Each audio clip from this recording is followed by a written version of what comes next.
FAQ title, which is along the lines of should all companies in the UK provide electric cars as company cars? So I just thought this would be quite interesting as I do like business and obviously I like motorsport and cars as well, so just thought I'd combine the two. So I've got 4 topics so far. I'm going to do like daily use and how they'd actually work within the company, kind of the environmental impacts, the economics of like using a electric car, and then the availability. So first of all, on the daily use. So these could be used in kind of smaller companies, so just like kind of an estate agent who have like, for example, an Audi, like the new electric one which has just been released. So just visiting a small range in like a suburban area where they can just go around because that doesn't require much mileage. And the average mileage on an electric car nowadays is about 180 miles. So that's not actually a lot considering petrol cars you can get up to 500 miles in them on a full tank.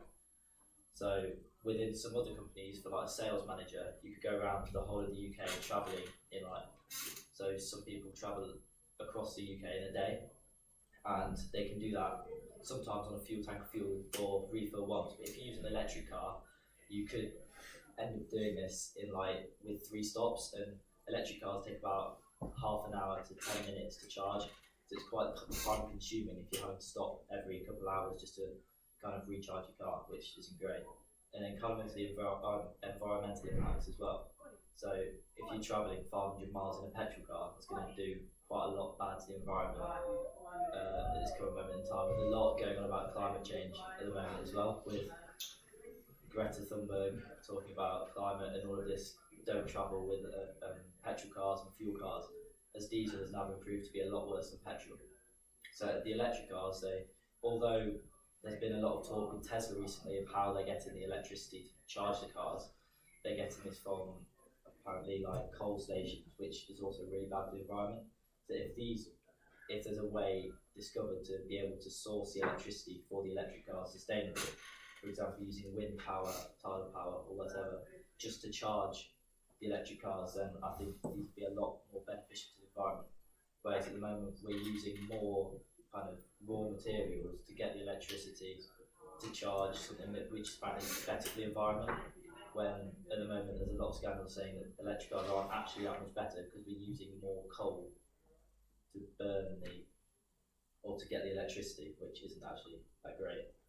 And then also back onto daily use, they're just with the electric cars as well, being more futuristic, there's a lot more technology going on with these cars that you could probably use a lot more for daily use. So driving around, it's a lot more comfort and a lot more kind of lifestyle in an electric car. It's often a lot more futuristic with the kind of more Apple Play, all of that, all the modern kind of high-tech technology in the cars. And also performance, so the Tesla Model X, that new Porsche Taycan Turbo, whatever it's called, that's just been released by Porsche, the performance on these cars for the price is a lot better than petrol and diesel cars for the price. So the top company cars which are being used by companies in the UK at the moment now are the kind of Ford Mondeos, Volkswagen Golfs, Audi A4s and BMW 3 Series. They're all the most common cars used in the UK, but they cost around second hand about 20k and new at most 40k. Whereas electric cars, so like the Tesla Model S, it's about 45k second hand sometimes. And then that new Porsche is going to be about £60,000, and the Tesla Model X, which is the SUV, is about £100,000 new. So the cost is substantially a lot higher, but the performance is arguably a lot better. But you wouldn't necessarily need that performance for kind of a company job if you just go and visit people's houses as an estate agent. So yeah, and then also talking about the economics of this cars is that road tax with electric cars is a lot cheaper because there's also the CO2 emissions tax on every car that you drive. So it ranges from about £394 upwards on those cars, but obviously if you're electric you've got no CO2 emissions, so it's saving you about £400 a year, which is a lot beneficial to companies if they're providing these cars, which is really good. Also, next year, companies providing electric cars will also not have to pay tax at all. So apparently they're in kind of coming up with a scheme in, I think it's April 2020, where they don't have to charge tax on companies providing company cars, which has been in the news a couple of weeks ago, which is quite interesting actually, as that's going to cost the government quite a bit of money. And finally, onto the availability. So there's not actually, when you're driving home from school today, there's not actually that many electric cars that you see around. There's the odd hybrid like Toyota Prius, but there's not actually that many. You don't see that many Teslas at all. So the availability will be a massive issue for these companies. So massive companies, for example, Amazon or something, will try and provide electric cars to all of their employees. It might not work because there's just not the availability to be able to get these, and especially with Tesla, if they're coming from America, it's going to cost a lot to get them over as well.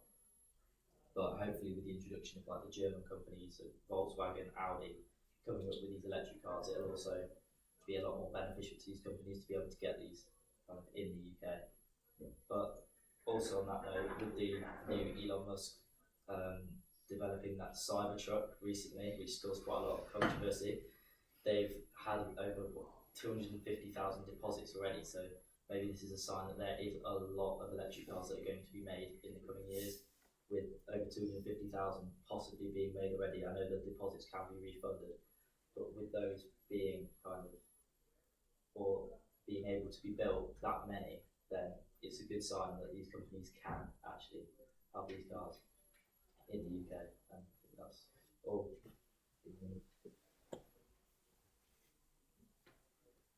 Okay.